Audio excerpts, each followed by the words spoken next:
Bonjour à tous et bienvenue dans le deuxième des prix de la saison. Nous allons débriefer un rendez-vous saoudien qui aura été riche en actualité et parfois une actualité un petit peu consternante.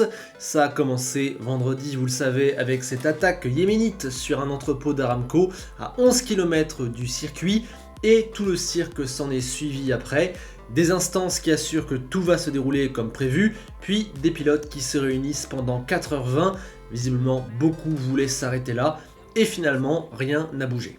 Clairement, derrière tout ça, il y a des histoires de politique, d'argent et de pression. Aramco et l'Arabie Saoudite sont les plus gros clients de la Formule 1. Ils payent 70 millions pour qu'on vienne courir ici. Je pense que j'ai pas besoin d'en rajouter. La Formule 1 s'est ridiculisée ce week-end en se retrouvant au beau milieu de tout ça, dans un conflit armé, à devoir négocier une protection militaire, à s'afficher main dans la main avec les autorités saoudiennes, à être complètement soumis par leur puissance financière et à entrer en contradiction avec la morale qu'elle met en avant ces derniers temps. Clairement, on s'est empêtré tout seul dans un bourbier, c'est un beau retour de bâton par rapport au contrat signé récemment, comme un avertissement vis-à-vis du grand n'importe quoi de la bande à Dominicali. Attention, la F1 ne pourra pas revivre plusieurs fois ce genre de fiasco qui fait mal à son image. Par-dessus ça est venu s'ajouter le problème du circuit. Vous le savez, à titre personnel, je le trouve trop dangereux. Je trouve qu'il fait prendre trop de risques inconsidérés et qu'on maîtrise trop mal le risque à trop d'endroits du circuit. Mais je ne m'étale pas plus, j'ai déjà fait une vidéo là-dessus l'an dernier, je vous la mets là-haut et en description. Clairement, on était sur un gros week-end de fiasco. La question c'est qu'est-ce qu'on fait là-dedans? Qu'est-ce qu'on fait dans ce pays, sur cette corniche bétonnée, avec ce circuit qui n'a aucun sens? Clairement, avant d'y revenir, va falloir certainement renégocier et rediscuter plein de choses. Et voilà, ce week-end a fait du mal à notre sport, clairement. Mais ce week-end, il a enfin pris une tournure positive en Q3 quand Checo Pérez a été chercher la première pole position de sa carrière au terme d'un tour absolument parfait entre les murs, 25 millièmes devant Leclerc, plus de 2 dixièmes devant un Max 4ème. Pour seulement la deuxième fois qu'il bat son coéquipier à la régulière, on peut dire qu'il a bien choisi son moment. Le week-end de son 11e anniversaire en Formule 1, il bat le record de la plus longue attente pour décrocher une pole position avec 216 séances de qualification. Un très beau moment pour un mec qui fait partie des meubles et qui a eu une pure carrière de midfielder, a chopé 10 podiums entre Sauber, Force India et Racing Point et s'est retrouvé avec ce contrat Red Bull dans le dernier virage de sa carrière. Et alors qu'il venait d'être viré, lui qui a déjà plusieurs podiums, 15 et 2 victoires, c'est cool de le voir aussi ajouter une pole position à son palmarès.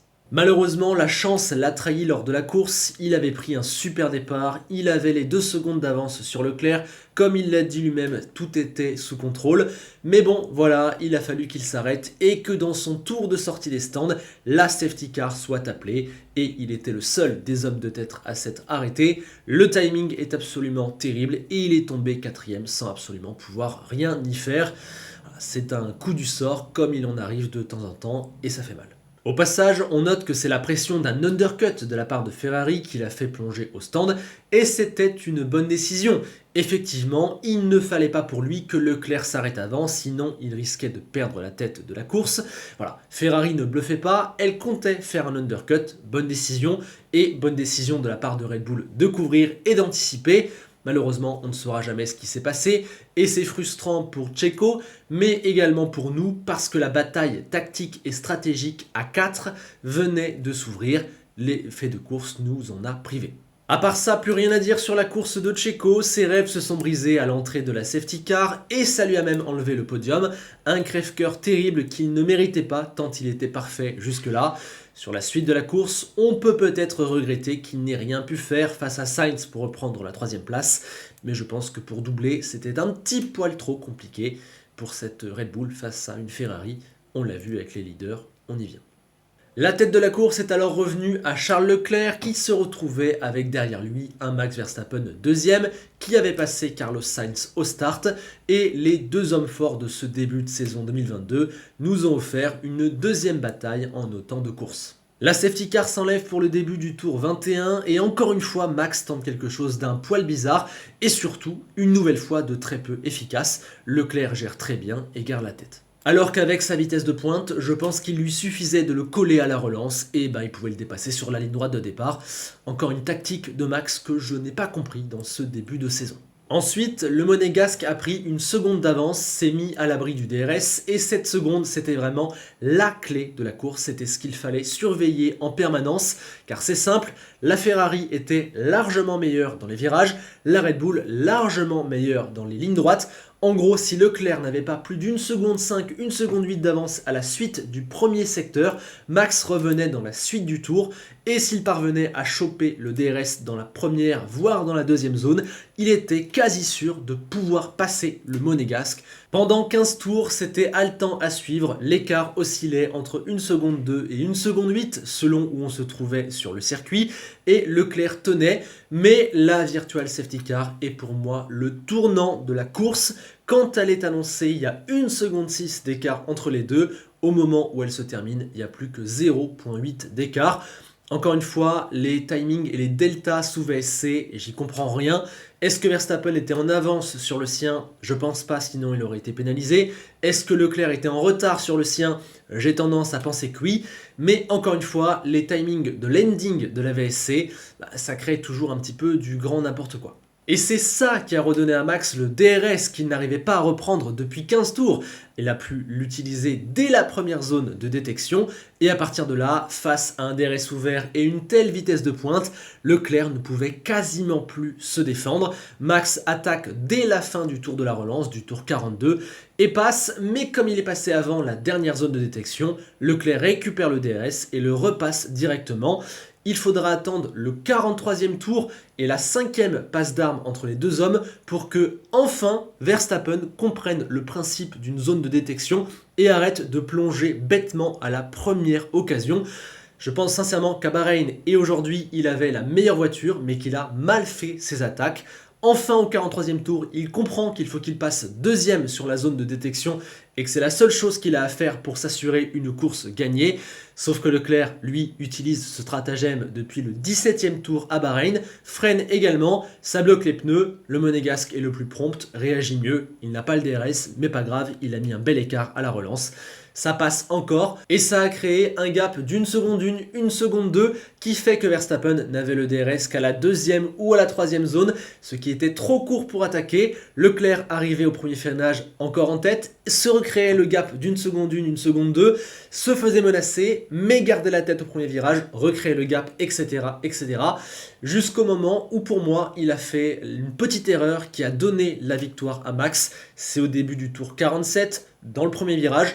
Encore une fois, Verstappen est un poil trop loin et ça s'apprête à aller au bout comme ça. Mais Leclerc se décale au moment du freinage. Mauvaise trajectoire du coup pour tenter potentiellement de défendre un mouvement que Verstappen n'a pas fait. Du coup, le Néerlandais revient très proche et Leclerc ne recrée plus la seconde avant la première zone de détection du DRS. Verstappen là et dès le tour 47, il le passe. Et derrière, il a course gagnée parce que certes, Leclerc avait le DRS, mais là, on a bien vu la différence de vitesse de pointe. La Ferrari avec un DRS ne pouvait même pas doubler la Red Bull sans DRS. La vitesse de pointe monstrueuse de la Red Bull, la relance de la Virtual Safety Car qui redonne le DRS et la petite erreur de Leclerc qui redonne le DRS plutôt à Max. Voilà comment le champion du monde 2021 a empoché sa première victoire de la saison et son 21e succès, autant que Kimi Räikkönen. Il revient dans la bataille. Le duel face à Leclerc est déjà splendide, tactique et profondément respectueux. Ça fait plaisir. Les deux ont les nerfs solides et boxent dans une catégorie à part. C'est magnifique et on espère que ça va durer. Il est aussi rassurant de voir que la Ferrari et la Red Bull ont pu se battre sur deux pistes assez différentes, même si je reste convaincu dans les deux cas que la Red Bull avait un petit truc en plus, mais que des erreurs à la fois de l'équipe et à la fois de Max ont fait qu'ils n'ont pas pu passer et être aussi aisés qu'ils auraient pu l'être. Leclerc-Verstappen semble être parti pour être le duel de 2022 et ces nouvelles voitures montrent qu'on peut réellement se battre, ça fait plaisir. Si la lutte au titre a été globalement décevante sur les 20 premiers tours, pas mauvaise, mais un petit peu trop écartée sur les 20 suivants, elle a été absolument géniale sur les 10 derniers, avec des voitures qui montrent que les progrès pour se suivre sont réels. On peut rester proche et attaquer, contre-attaquer plus souvent. Voilà. Pendant 10 tours, les deux sont restés à moins d'une seconde 5 et ont pu s'attaquer à chaque fois qu'il le pouvait. On voyait pas ça sur l'ancienne génération. Voilà, ça fait plaisir et pourvu que ça continue. Pour terminer sur les hommes de tête, un mot de Sainz qui finalement a fait exactement le même week-end qu'à Bahreïn, avec un gros temps de retard sur son coéquipier au début, une qualif où il trouve les clés et ne termine pas si loin de la pole position, et un bon Grand Prix, mais pas encore tout à fait dans le rythme de Leclerc et pas dans le rythme pour la lutte pour la victoire. Il dit encore ne pas être à 100% confortable dans la voiture, quelques détails le retiennent de s'exprimer pleinement, mais ça viendra, il apprend et marque déjà des énormes points malgré cela. Hier, théoriquement, il aurait dû finir 4ème, mais quelques centimètres sur la ligne des stands et un gap qu'il a su garder sur les 30 derniers tours lui donne son 2e podium en autant de courses et il est désormais sur une 17e arrivée dans les points consécutive. Au passage, il n'est pas normal que Pérez n'ait pas rendu à Carlos la 3e place sous la safety car et non pas après. La situation était claire pour tout le monde, il y avait largement le temps et du coup ça a empêché Carlos de potentiellement attaquer Max ou bien Pérez de potentiellement reprendre la 3e place au restart. Bref, cette lenteur des commissaires injuste a influé sur la relance et donc sur la course. C'est pas normal, ça a protégé Verstappen et Red Bull l'a bien utilisé dans ce sens. Allez, loin de la lutte pour la victoire, on retrouve Mercedes qui a connu clairement 2 salles, 2 ambiances ce week-end. Dans la première, on a eu un très bon George Russell, 6ème en qualif, 5ème en course dans un no man's land, une attitude sans faille, une vraie référence. Pour sa 2e course dans l'équipe, franchement c'est du très bon. Allez, il lui manque 2 dixièmes en qualif pour être totalement parfait, mais encore une fois, comme le week-end dernier, il ne pouvait pas terminer plus haut. Très bon, George, parfait. Et Hamilton, lui, a tout simplement connu l'un de ses pires week-ends de chez Mercedes. Il n'était absolument nulle part, sans solution face à une W13 qui était un petit peu loin du compte. Il a tenté un réglage extrême pour la qualif, ça n'a pas fonctionné, il n'avait pas de train arrière, il n'avait pas la confiance, il n'avait pas la réponse. 6 dixièmes de retard sur George, sorti en Q1. À Jeddah, ça paye cash et c'était un vrai choc, une vraie anomalie. C'est complètement lunaire de voir Hamilton sorti en Q1. Bon, il a plutôt bien soigné ça lors de la course avec un bon rythme et des dépassements qui le mettaient dans une position pour jouer de beaux points, mais la safety car l'a pénalisé car il était parti en pneu hard et ne pouvait pas s'arrêter aussitôt. À partir de là, la 6ème place qu'il pouvait viser s'est transformée en une 8ème au mieux et il a encore perdu du temps au moment des 3 abandons. Les drapeaux jaunes et la virtual safety car étaient une parfaite occasion de se débarrasser des pneus hard comme Magnussen juste devant lui l'a fait. D'ailleurs, Mercedes l'a appelé au stand avant que la pit lane ne ferme. Je ne sais pas si Lewis n'a pas entendu, n'a pas compris ou n'a pas osé avec la McLaren au milieu alors que les autres l'ont fait. Toujours est-il qu'il n'est pas rentré, ça lui a encore fait perdre du temps et de la 8ème place, il est passé à la 10ème au mieux qu'il a arraché à Stroll sur la fin de course pour marquer un petit point seulement. Au passage, le temps pour fermer la pit lane a été clairement beaucoup trop long de la part de la FIA. Du moment que Ricciardo est arrêté à cet endroit-là, il paraît évident qu'il faut la fermer et il y a eu plus d'1 minute de délai. Il a manqué de chance à 2 moments et sa course n'est vraiment pas mauvaise du tout, mais ça reste un week-end complètement lunaire pour Hamilton qui a rarement, voire jamais été aussi loin du coup sportivement et j'ai aussi le sentiment qu'il était un petit peu ailleurs. Je l'ai trouvé bizarre, comme s'il manquait de sauce, d'envie. Il a dit qu'il avait hâte de rentrer chez lui après la qualif, il a dit qu'il ne savait pas si l'équipe avait bien fait son travail, il ne savait pas que la 10ème place ramenait un point, il est resté longtemps KO à l'arrivée. C'était pas le Lewis Hamilton qu'on connaît. Peut-être qu'il était touché par les événements, peut-être qu'il était moins motivé ce week-end pour X ou Y raison, comme par exemple le niveau de performance de sa voiture. Peut-être qu'il se passe des choses dans sa tête depuis Abu Dhabi, peut-être que le fait qu'il ne joue pas le titre le perturbe vraiment alors qu'il avait potentiellement pensé prendre sa retraite en décembre dernier. Voilà, il se passe plein de choses. Je ne crois pas du tout à la thèse comme quoi il a fait exprès d'aller lentement pour protester, soit contre Mercedes, soit contre la FIA. Ça n'a aucun sens, il l'aurait pas fait comme ça, ça je n'y crois absolument pas. Mais ce qui est sûr, c'est qu'il se passe quelque chose dans la tête et dans les mains de Lewis Hamilton. Alors, on va attendre, je suis certain que dès l'Australie, on aura un autre visage, mais clairement, il y a quelque chose qui pour l'instant cloche, et on va voir ce que c'est, et ce week-end, on est obligé de constater que c'est un des week-ends les plus lunaires qu'on ait vu de la part d'Hamilton. Concernant Mercedes, le rythme de Russell me fait dire que c'est vraiment pas si mal, ils sont clairement la troisième force du plateau, et ce même sur un circuit de puissance moteur qui leur fait pourtant défaut. Ils sont loin de la tête, mais ça on le savait, et leur rythme a été plutôt bon. Jeddah n'aggrave pas leur cas, au contraire, pour l'instant il y a du temps, et surtout ils ont déjà beaucoup de points dans la besace. La troisième place, c'est tranquille. Maintenant, il y a un gap à combler sur Ferrari et Red Bull. Faudra voir s'ils peuvent le faire et en combien de temps. Ensuite, le temps file, mais il faut absolument qu'on parle des Alpines, qui étaient sûrement la quatrième force ce week-end, avec des 5e et 7e places en qualif, et des pilotes qui se sont rentrés dans le lard en début de Grand Prix. C'était chaud, et revoir Ocon se battre avec son coéquipier dans une voiture rose, ça faisait un petit peu peur. Malgré quelques mouvements un petit peu limites quand on court face à un gars de son équipe, je pense notamment au décalage d'Esteban sur la ligne droite, eh bien j'ai trouvé ça faire. Les deux ont apprécié, aucun souci, personne n'a râlé. Et c'est cool de voir une équipe laisser faire ça, surtout au début d'une course, ça laisse des options ouvertes.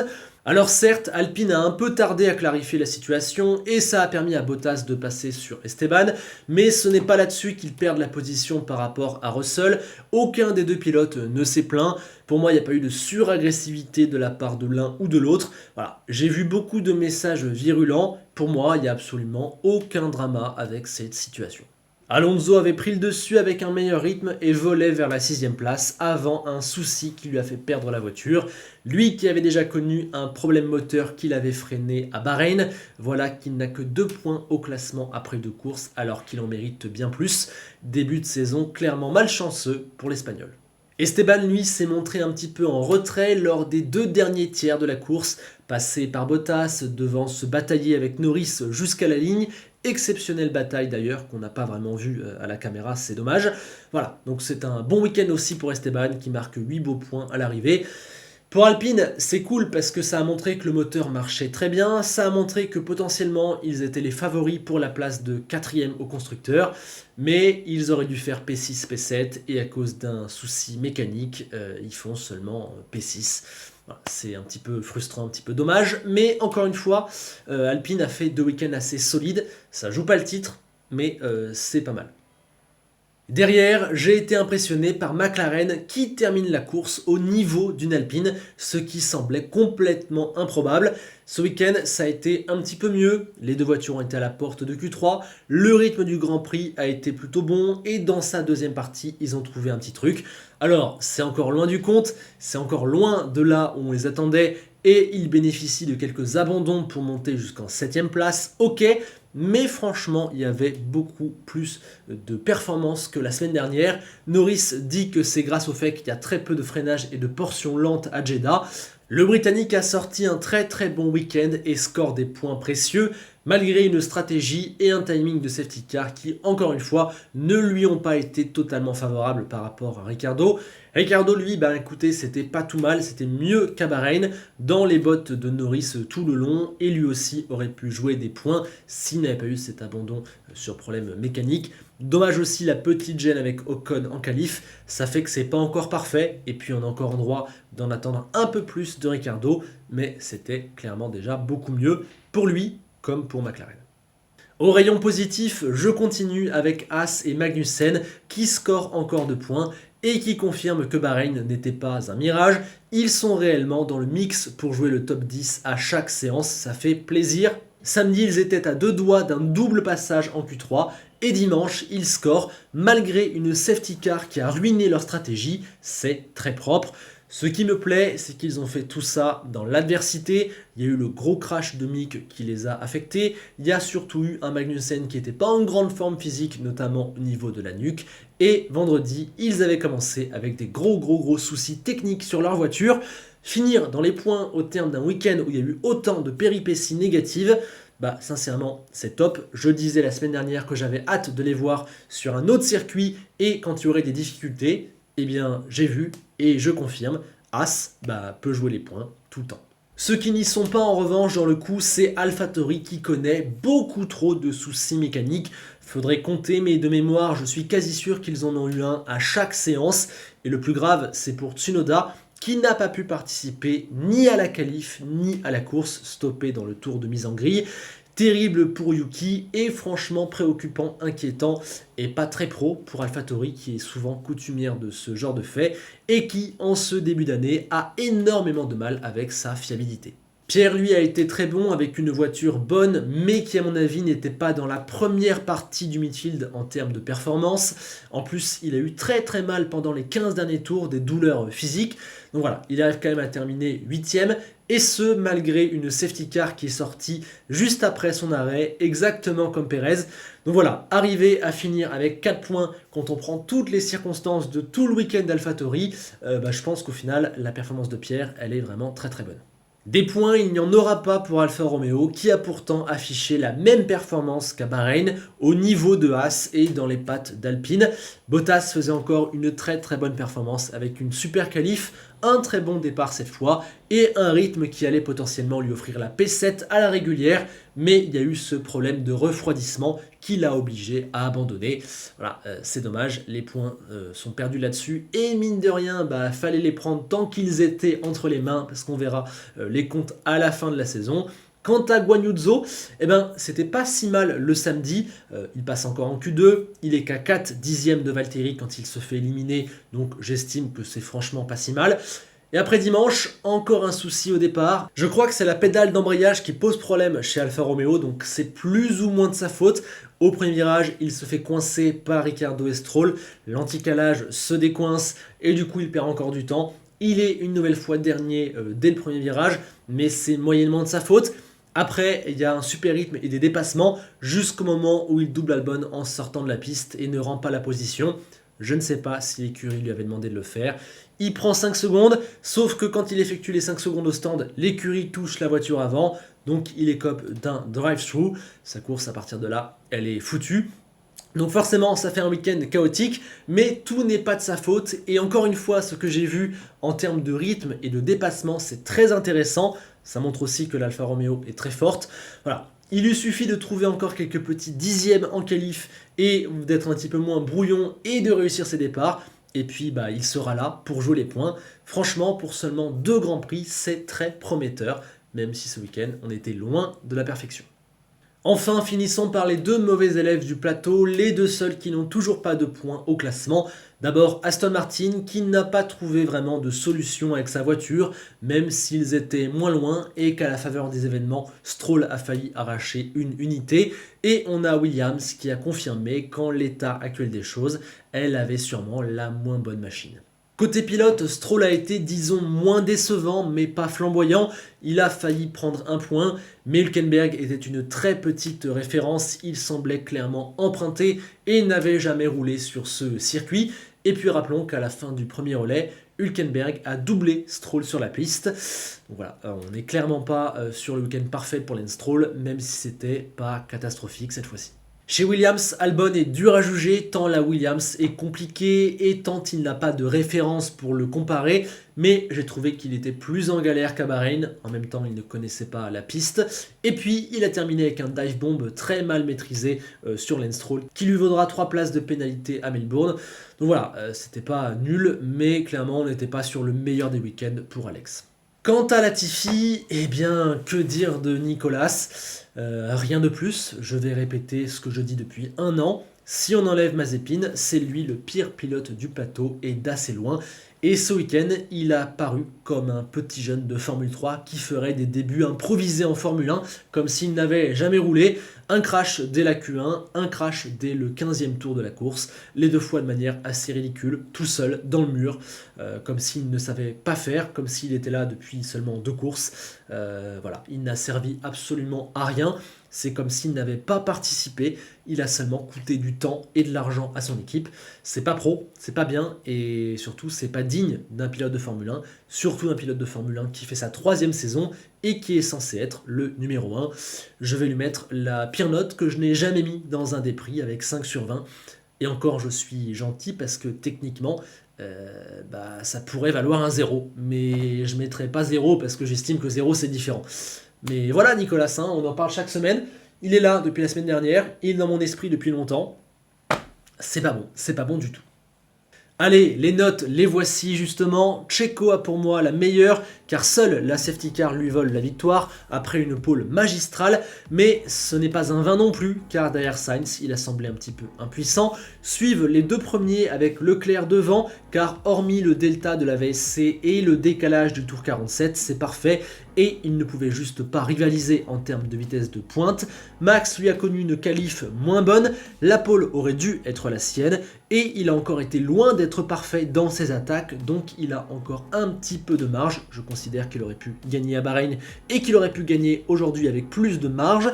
Ensuite, je distingue un excellent Russell, de très bons Magnussen, Gasly, Alonso et Norris, des tops Bottas et Sainz, un bon Ocon mais un poil moins exaltant en course malgré un caractère incisif que j'aime revoir, ou encore un Ricciardo bien. Ensuite, Stroll a été ok sans plus, tout comme Albon qui finit en plus avec une erreur. Zhou était loin d'être parfait, mais finalement c'était plus dû à un enchaînement malheureux où tout n'est pas de sa faute qu'à autre chose. Hamilton lui est passé à travers d'une manière assez spectaculaire, mais je n'oublie pas que son rythme de course était bon et qu'il n'y a pas eu d'erreur majeure, donc ce n'est pas la cata. Latifi est dernier, devancé par Mick, que j'ai quand même noté, car on a beau avoir été touché, choqué et inquiété pour et par lui, il a fait comme Latifi au final. Une erreur a détruit son week-end. Il a un petit peu plus en note car l'erreur est plus minime et car voilà, il n'a fait qu'un crash et non pas deux. Il n'a pas eu l'occasion de se ridiculiser en course. Et puis lui, ce n'est que sa deuxième saison, pas sa troisième encore. Donc voilà, mais mine de rien, quand on regarde, ça reste un week-end gâché à cause d'une erreur à lui. Donc c'est pas bon. Côté team, Red Bull est pas loin de la perfection, Ferrari suit de près, Haas m'a impressionné par sa capacité à rester dans le coup, Alpine avait la quatrième machine, Alfa Romeo était encore là, mais la fiabilité et des erreurs de l'équipe coûtent encore cher, c'est leur péché mignon. McLaren pousse un ouf de soulagement et a bien mené son week-end. Mercedes est encore loin du compte, mais franchement c'est pas si catastrophique. AlphaTauri manque un poil de rythme et est sanctionné par ses nombreux ennuis techniques. Et enfin, Aston et Williams sont trop loin. Je vous invite à faire pause, à donner vos notes dans les commentaires et dans le Google Doc, à me poser vos questions, à me demander de justifier telle et telle note, à me corriger. Comme d'habitude, ces notes sont imparfaites et subjectivement objectives, donc je compte sur vous. Rappelez-vous que c'est une indication. On termine avec les classements. Leclerc augmente son avance au championnat sur Sainz qui est deuxième, mais perd 6 points sur Verstappen qui remonte à la troisième position. 20 points d'écart entre pour l'instant les deux hommes forts de ce championnat. On a un Russell qui double Hamilton, on a Ocon qui fait la très bonne opération quand Alonso le malheureux est bloqué à 2 points. Perez, malheureux lui aussi, remonte au niveau de Magnussen et Norris complète le top 10. Du côté des équipes, Ferrari a 40 et 41 points d'avance sur ses deux poursuivants, avec Red Bull qui reprend tout de même 4 points sur la Scuderia ce week-end et qui remonte 3ème. Mercedes pour l'instant toujours 2ème, mais potentiellement ça ne devrait plus durer très longtemps. Alpine s'installe en 4ème position, Haas suit, Alpha cale pendant qu'AlphaTauri avance à petits pas et que McLaren a ouvert son compteur, ce qui n'est pas le cas de Williams et d'Aston. Bien sur ce, c'est la fin de ce deuxième des prix qui aura débriefé une deuxième très bonne course. La saison démarre vraiment sur de très bonnes bases, même si le week-end en lui-même a été clairement moins réjouissant pour plein d'autres points, majoritairement extra sportifs. J'espère que la vidéo vous aura plu. Pensez au like, au partage et à l'abonnement. Je vous attends dans les commentaires pour votre débrief. Et puis on se dit à bientôt. On se quitte avec Enzo Ferrari, qui nous rappelle que si tu veux arriver premier, il faut passer deuxième sur la zone de détection du DRS. A bientôt.